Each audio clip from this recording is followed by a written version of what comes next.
আমাদের পড়ালেখা শুরু হয় পাকিস্তানের শেষ মুহূর্তে, প্রায় আমি 64 সালে মনে আছে যদি দৌড়, আমরা তখন ক্লাস 4-এ পড়তাম। তখনকার সময়ের যাতায়াত ব্যবস্থা, অর্থনৈতিক অবস্থা মানুষের অত্যন্ত দুরবস্থায় ছিল। আমরা হেঁটে যেতাম 2.5 মাইল। বর্ষার দিনে এত কাদা থাকতো যে যাওয়া খুব কঠিন কাজ। এই 2.5 মাইল যেতে 1-1.5 ঘন্টা লাগতো, কোনো কোনো সময় 1-1.5 ঘন্টা লাগতো। তাছাড়া আমাদের যে চাহিদাটা যেমন ছিল, বিশেষ করে চাহিদা বলতে তখন খুব কমই ছিল, খাতা কলম এটি ছিল আমাদের বড় চাহিদা। তাও দেখা যেত, পারিবারিক বলি, আমার বাবা একজন কৃষক মানুষ ছিলেন। আমরা 3 ভাই একসাথে লেখাপড়া করতাম। বড়জন মাদ্রাসায়, আমরা 2 জন হাই স্কুলে প্রাইমারি একসাথে পড়তাম। তো একটা কলমের জন্য আমাদের এই একবার চাইলে হইতো না। ফাউন্টেন পেন কলম তখনকার সময়ে কিনতে কয়েকবার বললে, কয়েকদিন বললে হয়তো আনা হতো। বা একটা কলম দিয়ে অনেক পরিবারে আছে, আমরা এক কলম দিয়ে হাতের লেখা 2 জনে লিখতাম, 3 জনেও লিখতাম। এরকম মজুরি আছে যে একজন লিখে দিলে আরেকজন লিখতো। তো মানুষের এরকম ছিল আর্থিক অবস্থাটা। আর আজকের যুগে তো ছেলে মেয়েদের কলম কোনো ব্যাপারই না, বেগে হাত দিলে কয়েকটা পাওয়া যায় একসাথে। ওই বল পেনের যুগ আসছে আরো অনেক পরে। তো ফাউন্টেন পেনে আমরা কি করতাম, ওই ফাউন্টেন পেনের কালি কৌটা ছিল, এগুলি কিনতাম, কিনে আমরা লিখতাম। যাই হোক, আর তখনকার সময় আমাদের যুগে যে ব্যবস্থাটা ছিল, আমরা শিক্ষককে সাধারণ মানুষ মনে করতাম যে শিক্ষকদের ভিন্ন ভিন্ন চরিত্রের, ভিন্ন কোয়ালিটি, অনেক উপরের স্তরের মানুষ, অন্য পেশা। এমনও মনে হইতো যে স্যারেরা এই বোধহয় আমাদের মতো খাবার খায় না, স্যারেরা বোধহয় অন্য কিছু খাবার খায়, এরকম মনে হইতো। স্যারেরা বোধহয় ওনাদের জগৎটা বোধহয় ভিন্ন, সাধারণ মানুষের মতো না। আমরা এইভাবে ওনাদেরকে সম্মান করতাম, ওনারা ওইভাবে আমাদেরকে গড়ে তুলতেন।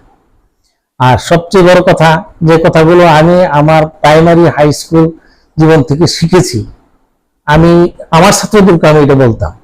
এই যে গত 9 তারিখে দেখলাম, আমার অনেক ফেসবুকে লেখা হয়েছে আমাকে নিয়ে, আমার জন্মদিন উপলক্ষে। আমার এক ছাত্র লিখছে যে, স্যার আপনার একটা কথাই আমার আজও খুব বেশি মনে পড়ে, সেটা হলো আপনি বলতেন যে সবাই তো ডাক্তার হবে না, তোমরা সবাই ইঞ্জিনিয়ারও হবে না, কিন্তু সবাই তো ভালো মানুষ হইতে পারবে।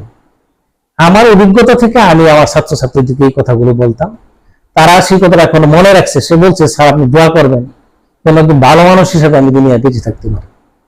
এই নৈতিকতা বোধটা আমরা প্রাথমিক স্যারদের কাছ থেকে, মাধ্যমিক স্যারদের কাছ থেকে আমরা দারুণভাবে আমরা এই শিক্ষাটা পেয়েছিলাম, এবং আমরা সেই জিনিসটার উপরে সারা জীবন কাটানোরও চেষ্টা করেছি।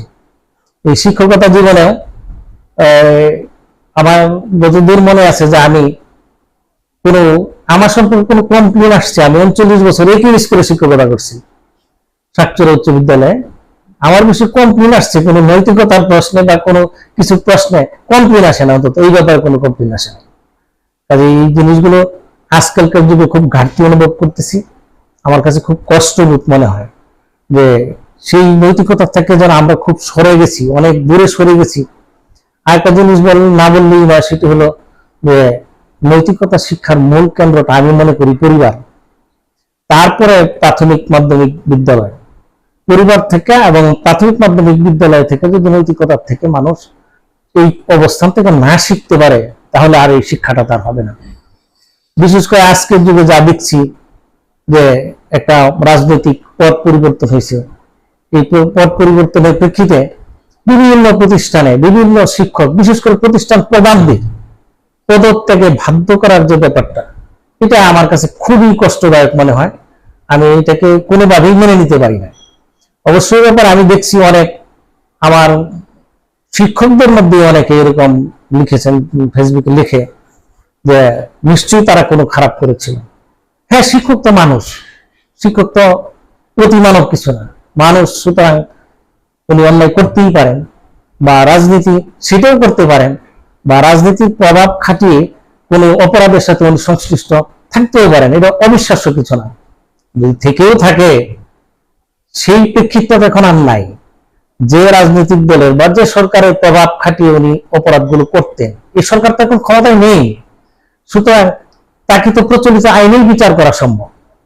তাকে এইভাবে বাধ্য করা, টিচারদের উপরে হাত তোলা, জুতার মালা পরানো, এ কেমন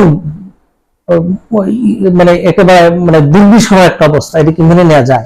শিক্ষক তো শিক্ষকের জায়গায় থাকবে, তার অপরাধ থাকলে প্রচলিত আইনে বিচার হবে। হ্যাঁ, যদি এরকম হইতো যে এখন তার পার্টি ক্ষমতায় বা তার ক্ষমতার বলে তার বিচার করানো যাবে না, না এখন তো সেই অবস্থাটা নেই, সুতরাং তাকে বিচারের আওতায় আনা হোক। অপরাধ থাকলে যথেষ্ট পরিমাণে অপরাধ থাকলে তার বিচারেরও সঠিক ব্যবস্থা। শুধু ছাত্র না তো, ছাত্রীরাও দেখছি শিক্ষকদেরকে মানে একদম প্রিন্সিপালকে, মহিলা মানুষ ওনাকে মানে টর্চার করতেছে, হাত তুলতেছে। এ কেমন অবস্থা? এই অবস্থা চললে তো নৈতিকতাটা একেবারে আর আছে বলে মনে হয় না। আর স্বাভাবিকভাবে মনে হয় যে মেয়েরা একটু সহনশীল হয়, মেয়েরা একটু দরদি হয়, কিন্তু একজন মেয়ে আরেকজন মহিলা প্রিন্সিপালের উপর হাত তুলছে পদত্যাগকে বাধ্য করার জন্য, এটা কিরকম কথা?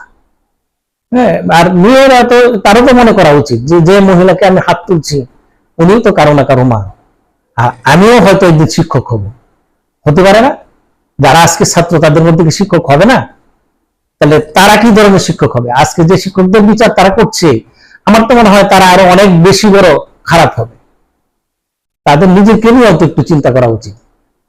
আর এখানে আরেকটা জিনিস আমি কিছুদিন মেনে নিতে পারি না, যে এই ছেলে মেয়েগুলো আজকে তারা হুজুগে পড়ে করুক, নৈতিকতা থেকে বিচ্ছিন্ন হয়ে করুক, তারা তো কারো না কারো সন্তান। তাদের বাপ মা কি করে, এই জিনিসটাকে কি করে তারা মেনে নেয়? বাপ মা তো মেনে নেওয়ার কথা না। আমি যদি আমার হিসাবে কল্পনা করি, আমার এরকম একটা সন্তান তো আমি বাড়িতে জায়গা দিব না। যাই হোক, মানুষ নৈতিকতার পথে ফিরে আসুক, বিশেষ করে যাদের নৈতিকতা শিক্ষাটা খুব জরুরি। আমরা অভিভাবক হিসাবে, শিক্ষক হিসাবে আমরা তাদেরকে সঠিক নৈতিকতা বোধটার প্রতি জাগ্রত করে তুলি, এই আহ্বান জানাই।